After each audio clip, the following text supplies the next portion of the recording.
निकाल आहे ज्यावर राज्यातल्या सरकारचं, एका पक्षाचं, मुख्यमंत्र्यांचं आणि अनेक लोकप्रतिनिधींचं भविष्य अवलंबून आहे। तसंच राज्याची दिशा ठरवणारा हा निकाल असणार आहे। त्यामुळे या निकालाचं महत्त्व राज्याच्या दृष्टीनं, राज्य सरकारच्या दृष्टीनं आणि राज्यातल्या राजकारणाच्या दृष्टीनं देखील अतिशय महत्त्वाचं आहे आणि जास्त आहे। आज दुपारी 4 वाजता हा सर्वात मोठा निकाल असणार आहे। ठाकरे गटाच्या नेत्या सुषमा अंधारे आता आपल्या सोबत आहेत। त्यांची प्रतिक्रिया आपण सुरुवातीला घेऊयात। सुषमाताई, आपलं स्वागत या कार्यक्रमात। शिंदे गट शिवसेनेचे सगळे नेते म्हणतात की निकाल आमच्या बाजूने येणार, त्यामुळे आम्ही निश्चिंत आहे, आम्हाला माहिती आहे, आम्हाला न्याय मिळेल। तुमची काय प्रतिक्रिया याबद्दल?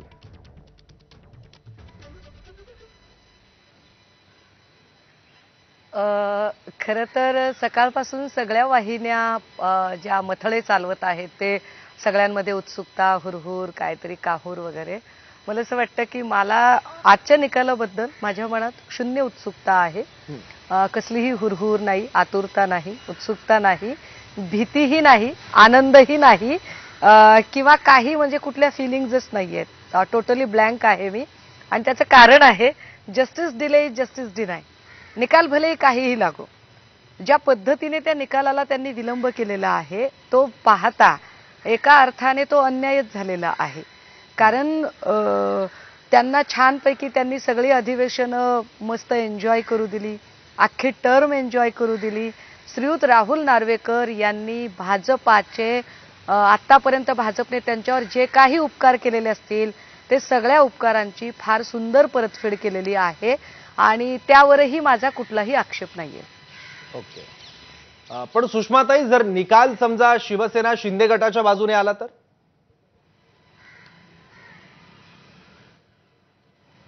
नाही, मी म्हटलं ना की मला याच्यावर काहीच वाटत नाही। तो माझ्या बाजूने आला तरी सुद्धा मला काहीच त्याचं वाटत नाहीये।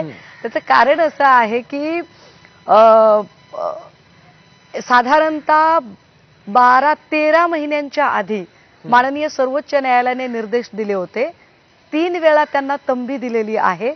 एवढं सगळं असून सुद्धा जी व्यक्ती सुप्रीम कोर्टाच्या निर्णयाला सुद्धा ठोकरून लावण्याची ताकद दाखवते तर महाशक्तीचा केवढा मोठा आशीर्वाद त्यांच्या पाठीशी असू शकतो।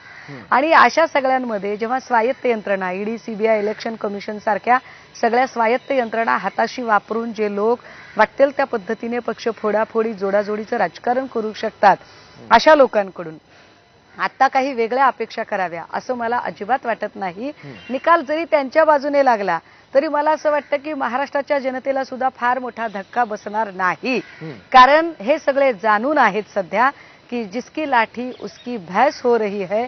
सत्ता ज्यांच्या हातात आहे त्यांच्या हातात सगळ्या स्वायत्त यंत्रणा आहेत। त्यामुळे नार्वेकरांनी शिंदेंच्या बाजूने निकाल दिला तर फार काही विशेष आश्चर्य वाटण्यासारखं नाही।